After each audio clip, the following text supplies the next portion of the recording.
ውድ ተመልካቾች ሰላም ጤና ይስጥልን። ይህ ኢሳት ዲጂታል ነው። የሰዓቱን ዜና ይዘን ቀርበናል። ከዜናው ጋር ደረጀ ይልማ ነኝ።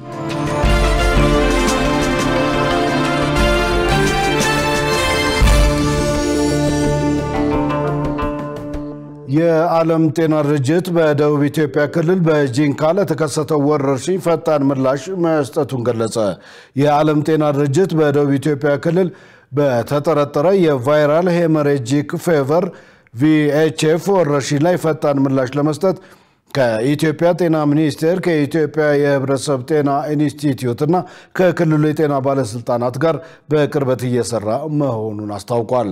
ድርጅቱ ለወረርሽኙ ምላሽ ለመስጠት አስቀድሞ እርምጃ መውሰዱን የገለጸ ሲሆን ባለሙያዎች መድኃኒትና ሌሎች አስፈላጊ ቁሳቁሶች እንደዚሁም ለጤና ሰራተኞች የሚሆን የግል መከላከያ ቁሳቁስ ወረርሽኙ ወደ ተከሰተበት አካባቢ መላኩን አመልክቷል። በወረርሽኙ በተጎዱት ማህበረሰቦች ውስጥ ንክኪን የመከታተል ስራ ከማከናወን ባሻገር ድንበር ዘለል ስርጭት እንዳይኖር ለመከላከል ከደቡብ ሱዳን የድርጅቱ ቢሮ ጋር በቅርበት እየሰራ መሆኑ ታውቋል። የዓለም ጤና ድርጅት ዳይሬክተር ዶክተር ቴዎድሮስ አድሃኖም እንዳስታወቁት ለአስቸኳይ ድጋፍ እንዲውል 300,000 የአሜሪካ ዶላር ከዓለም ጤና ድርጅት የአደጋ ጊዜ ፈንድ በኩል መለቀቁና ድርጅቱ እንዳስፈላጊነቱ ድጋፉን ለማሳደግ ዝግጁ መሆኑን ገልጿል። የዓለም ጤና ድርጅት የሥራ ኃላፊዎች የኢትዮጵያ ጤና ባለስልጣናት መረጃውን በወቅቱ በማጋራታቸውና ፈጣን ምላሽ በመስጠታቸው ምስጋናቸውን ያቀረቡ ሲሆን የዓለም ጤና ድርጅት ሙሉ ድጋፍ እንደማይለያቸው ቃል ገብተዋል ሲል የአሜሪካ ድምጽ ዘግቧል። የአፈርና ውሃ ጥበቃ ስራ ምርትና ምርታማነት እንዲጨምር አድርጓል ተባለም። ባለፉት ዓመታት ህዝብን በማሳተፍ በተከናወነ የአፈርና የውሃ ጥበቃ ስራ የአፈርን ለምነት በማሳደግ ምርትና ምርታማነት እንዲጨምር ማስቻሉን የግብርና ሚኒስቴር አስታውቋል። ለዘንድሮ በጋ ተፋሰስ አስፈላጊው የዝግጅት ምዕራፍ እየተጠናቀቀ መሆኑም ተገልጿል። የአየር ንብረት ለውጥ፣ ጎርፍ፣ የዝናብ ወቅት መዛባት፣ ድርቅና የአፈር መሸርሸር የስነ ምህዳር መጓደል በማስከተል የሰው ልጅ ለከፋ ጉዳት ይዳርጋል። በሌላ በኩል ችግኝ መትከል፣ የአፈርና ውሃ ጥበቃ ስራ ማከናወን ደግሞ የተፈጥሮን ስነ ምህዳር በማስተካከል የሰው ልጅ ከጉዳት ለመጠበቅ ያስችላል። በኢትዮጵያ በመከናወን ላይ የሚገኙት የአረንጓዴ አሻራ መርሃ ግብርና የበጋ ተፋሰስ ልማት ስራዎች ሀገሪቱ ለአካባቢ ጥበቃ የሰጠችውን ትኩረት የሚያሳዩ ናቸው። በግብርና ሚኒስቴር የተፈጥሮ ሀብት ልማት ጥበቃና አጠቃቀም መሪ ስራ አስፈጻሚ አቶ ፋኖስ መኮንን እንደገለጹት የተፈጥሮ ሀብት ከሰው ልጅ ኑሮ ጋር ከፍተኛ ቁርኝት አለው ብለዋል። የአየር ንብረት ለውጥ፣ ጎርፍ፣ ድርቅና የአፈር መሸርሸር ሰዎች በተፈጥሮ ላይ ለሚያደርሱት ጉዳት በሚሰጥ የተፈጥሮ ምላሽ መሆኑን ጠቅሰዋል። የበጋ የተፋሰስ ስራ የሚከናወንባቸውን ቦታዎች ቀያሽ አርሶ አደሮችና ለስራው የሚያገለግሉ የእርሻ መሳሪያዎችን የመለየት ተግባር በመጠናቀቅ ላይ ይገኛል ብለዋል። ዘገባው የኢዜአ ነው። በአዲስ አበባ ህገወጥ የእንስሳት እርድ አሳሳቢ እየሆነ መጥቷል ተባለ። በህገወጥ እርድ ምክንያት ከተማዋ ማግኘት ያለባትን ገቢ ከማሳጣት ባለፈ በዜጎችም ላይ የጤና እክል እየፈጠረ እንደሆነ ተገልጿል። መሰረት ባዩ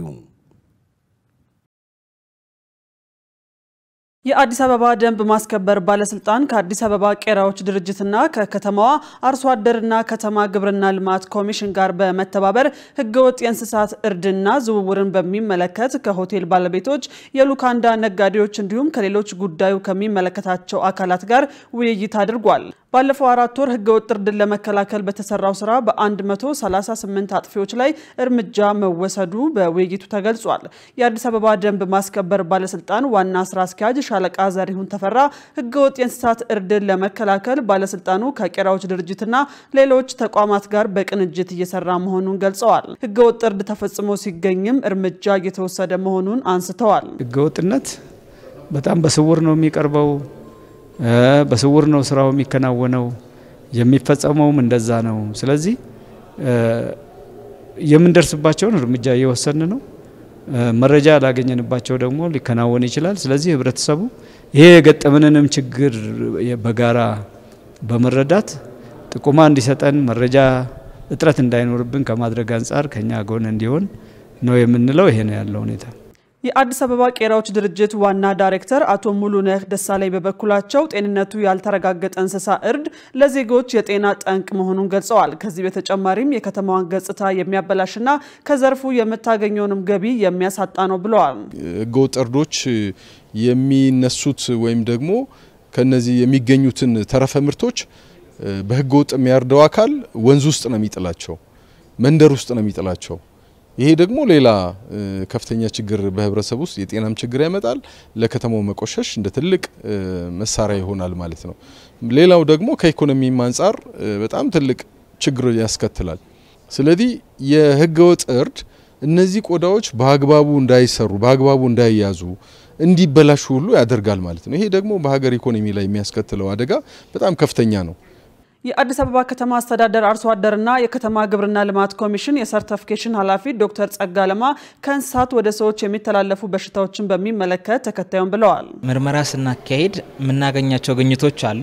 የዚህ ሩብ ዓመቱን ብቻ በወስደላችሁ በ2018 በጀት ዓመት ወደ 26 የሚጠጉ እንስሳት ላይ የበሽታ ግኝት ተገኝቶ እንዲወገዱ ነው ያደረግነው ወደ ህብረተሰቡ ከመሰራጨታቸው በፊት ማለት ነው። እንግዲህ በዋነኛነት የኮሶ አሁን ላይ ቁጥራቸው እየቀነሰ ነው። ከጊዜ ወደ ጊዜ የሚገኙ ግኝቶች እያነሱ ነው በሚሰሩ ቁጥጥር ስራዎች ማለት ነው። ቅድመ እርድ ላይ የምናደርገው ምርመራም ለዚህ አቅም ሆኖናል ማለት ነው። ስለዚህ የኮሶ የቲቢ እና መሰል በሽታዎች ኮመን ናቸው። አሁን ላይ ግን ቀደም እንዳልኩት ቁጥራቸው እየቀነሰ ያለበት ሁኔታ ነው ያለው ማለት ነው።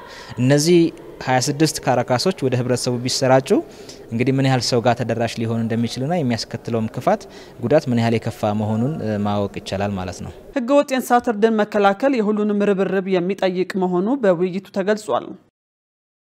ውድ ተመልካቾች ከኢሳት ዲጂታል የሰዓቱ ዜና ወደ እናንተ መድረሱ እንደቀጠለ ነው። አሁን ደግሞ ወደ ውጭ ዘገባዎች አልፋለሁ። ኢራን በታሪኳ ከአሁኑ የከፋ ድርቅ አጋጥሟት አያውቅም ተባለ። የዘርፉ ባለሙያዎች ለችግሩ ተጠያቂው የመንግስት የበርካታ አስርተ ዓመታት ደካማ አሰራር ነው፣ እናም ህዝባዊ አመጽ ሊኖር ይችላል ብለዋል። ዮሐንስ ተስፋ ኢራን ላለፉት በርካታ አስርተ ዓመታት ሆኖ በማያውቅ መልኩ የከፋ ድርቅ እያጋጠማት ይገኛል። ባለስልጣናት የዋና ከተማይቱ ቴህራን ነዋሪዎችን ከተማዋን ለቃችሁ ልወጡ ትችላላችሁ በማለት እያስጠነቀቁ መሆኑም ታውቋል። ባለሙያዎች እንደሚሉት ከሆነ ግን ለችግሩ መፈጠር ተጠያቂው የመንግስት ለበርካታ ዓመታት የቆየ ደካማ አሰራር ነው ይላሉ። ይህ በብዙ የዓለም አካባቢዎች ያልተለመደ ትዕይንት አይደለም፣ እጅን መታጠብና ውሃ መጠጣት። ነገር ግን በቅርቡ በቴህራን እንደ ቅንጦት ሊቆጠር ይችላል። በሀገሪቱ የተከሰተው ሰፊ ድርቅ ለተከታታይ 6ኛ ዓመት የቀጠለ ሲሆን የዝናብ መጠኑም ወደ ዝቅተኛ ደረጃ ወርዷል። ቴህራንን ውሃ የሚያጠጡ የውሃ ማጠራቀሚያዎች ደግሞ በሁለት ሳምንታት ውስጥ ሊደርቁ ይችላሉ የሚል ስጋት ተፈጥሯል። የኢራኑ ፕሬዝዳንት ማሱድ ፔዜሽኪያን በቅርቡ ባስጠነቀቁት መሰረት የዝናብ እጥረቱ በዚህ ከቀጠለ የውሃ አቅርቦትን በመቆጣጠር ከ10 ሚሊዮን በላይ ነዋሪዎች ያላት ቴህራን ነዋሪዎቿን በማፈናቀል ምድረ በዳ ልትሆን ትችላለች። ይሁን እንጂ ብዙዎች መንግስት ለዚህ አስቀድሞ ሊታወቅ ለሚችል ክስተት በተሻለ ሁኔታ መዘጋጀት ይችል ነበር ብለው ያስባሉ። ይህ መንግስት አቅም ቢኖረው ኖሮ ነገሩ እዚህ ደረጃ ላይ እንዲደርስ አይፈቅድም ነበር። መፍቀድ አልነበረባቸው። መንግስት ምን ማድረግ ይጠበቅበታል? ምን እንዲያደርጉ ትጠብቃለህ? ባለሙያዎች እንኳን አይጠቀሙም። በዚህ ዓመት ይፋ የሆኑ የሳተላይት ፎቶግራፎች ለቴህራን ውሃ የሚያቀርቡት 5 ግድቦች የውሃ መጠን በፍጥነት እየቀነሰ መምጣቱን ያሳያሉ። ባለፈው ዓመት ብቻ በ43 በመቶ ቀንሷል። እንዲሁም ወደ ግድቦቹ የሚፈሰው የውሃ መጠን ወደ አሳሳቢ ደረጃ ደርሷል። የተባበሩት መንግስታት ድርጅት ለበርካታ አስርተ ዓመታት የቆየ ደካማ አሰራርና በእቅድ አለመስራት ከዚህ ቀደም በሌሎች ዘርፎች ላይም ውድመት እንዲከሰት አድርጓል ይላል። በመጀመሪያ የተጀመረው ከስነ ምህዳሩ ከሁሉ ይበልጥ ጸጥ ካለው ወይም ድምጽ ከሌለው ዘርፍ ውሃ በመቀነስ ነው። ከዛም አርሶ አደሮችን፣ ከዚያም ኢንዱስትሪ አካባቢዎችንና አሁን ደግሞ ከተሞችን አዳርሷል። እንዲህ ያለ ነገር በቴህራን አይተን አናውቅም። የትውልድ ሀገሬ እንዲህ ያለ ሁኔታ አጋጥሟት አያውቅም። የተባበሩት መንግስታት ባለሙያ በጉዳዩ ላይ አስተያየታቸውን ሲሰጡም ህዝቡን ማፈናቀል ሊተገበር የማይችል ነው በማለት የኢራኑ ፕሬዝዳንት አስተያየቶችም የህዝብን ፍርሃትና ግራ መጋባት ከመጨመር ውጪ ምንም ረብ የላቸውም ብለዋል። አንዳንድ የከተማዋ ነዋሪዎች በበኩላቸው ለግላቸው የውሃ አቅርቦትን በማዘጋጀት ችግሩን ሊጋፈጡ ወስነዋል። የውሃ ማጠራቀሚያዎቻችን እያለቁ መሆናቸውን በተለይም የላቲያና የአሚር ከቢር ግድቦችን ከግምት ውስጥ በማስገባት እንዲሁም ከመንግስት ቴሌቪዥንና ሬዲዮ ስለ ውሃ እጥረትና የውሃ ቀውስ የምንሰማቸውን ዘገባዎች መሰረት በማድረግ ቢያንስ የተወሰነ የውሃ ክምችት እንዲኖረን ታንከር ለመግዛት ወሰን። በዚህ መንገድ ውሃው ከተቋረጠ ባዷችንን አንቀርም። ከሁሉም በላይ ቤት ውስጥ ሴቶችና ልጆች አሉ። ስለዚህ ቢያንስ የውሃ ችግር አይገጥመንም። አስፈላጊ ከሆነም የተወሰነውን መጠቀም እንችላለን። ሆኖም የውሃ እጥረቱ በመላው ኢራን ፍርሃትንና እርግጠኛ አለመሆንን ይፈጥራል። በ2021 ተከስቶ የነበረው የውሃ እጥረት በሀገሪቱ ደቡባዊ አውራጃዎች አመጽ የተሞላ ተቃውሞን አስከትሎ ነበር። አሁንም ብዙዎች መንግስት በቴሄራን ተመሳሳይ ተቃውሞውን እንዳይከሰት በምን መልኩ ሊከላከል ይችል ይሆን ብለው እየጠየቁ ይገኛሉ። መረጃውን ስናጠናቅር ዶቼ ቬለን ዋቢያችን አድርገናል። ውድ ተመልካቾች ከኢሳት ዲጂታል የሰዓቱ ዜና እስካሁን ነበር። ከዜናው ጋር ደረጀ ይልማ አብሬያችሁ ቆይቻለሁ። ከቀሪ የኢሳት ዝግጅቶች ጋር ሰናይ ጊዜ